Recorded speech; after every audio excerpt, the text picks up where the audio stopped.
All right, another session on simple machine, this time on pulleys. So whatever you hear about a pulley is a wheel with a rope around it. So a good example of a pulley is what we'll see here. So that's a pulley. It has a rope. Okay. So that's a rope or a string. And so what you should know about a pulley is, one, it does work by changing the direction of the force that you apply and also multiply the force. That's what it does. So there are two types of pulleys. There's a pulley which is said to be immovable. It is a fixed pulley.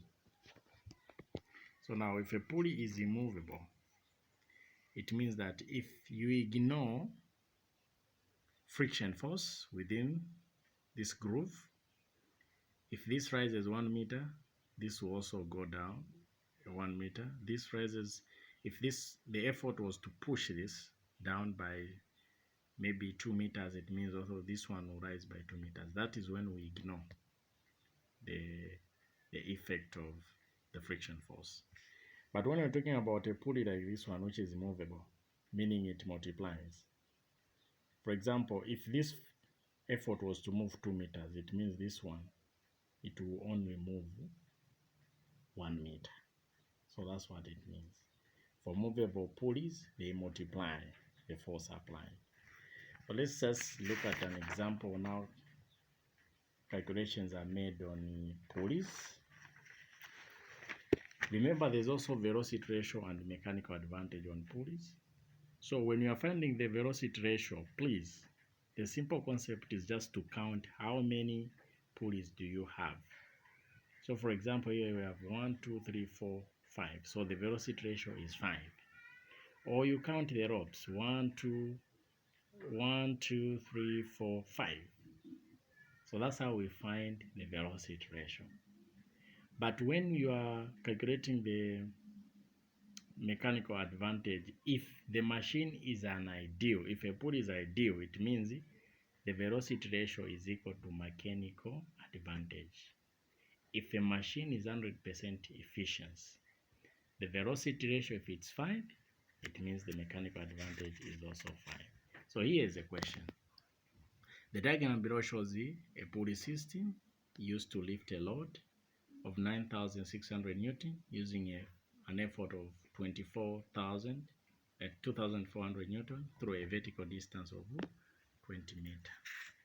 So we come to the question now. Calculate, the first question is saying calculate the mechanical advantage.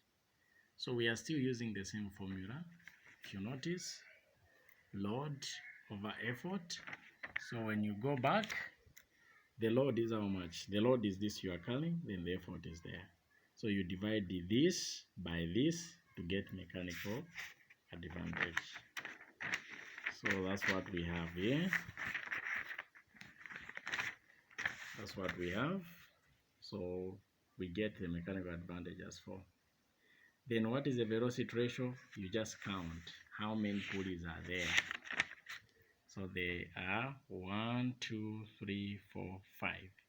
Hence the velocity ratio is 5. And it's done. Then the efficiency, we use the same, calculate mechanical advantage over velocity ratio times 100. Mechanical advantage, we found it to be 4, velocity ratio 5. So the answer we get is 80%. The other question is saying calculate the distance moved by the effort.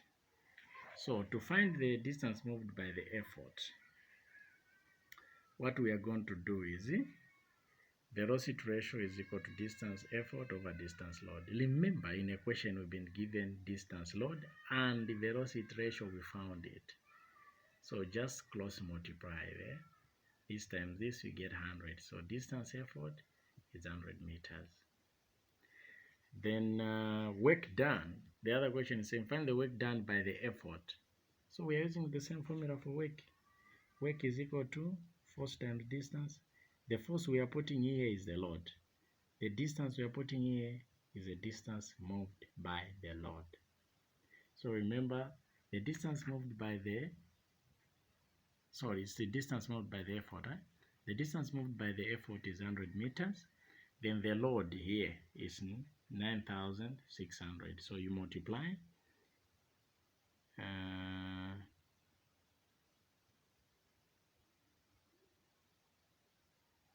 Sorry, the effort is 2,400 if you notice. Then distance moved by the effort is 100 meters. So there you multiply 2,400 times this, then you get the work done. So that's how pulleys are being done.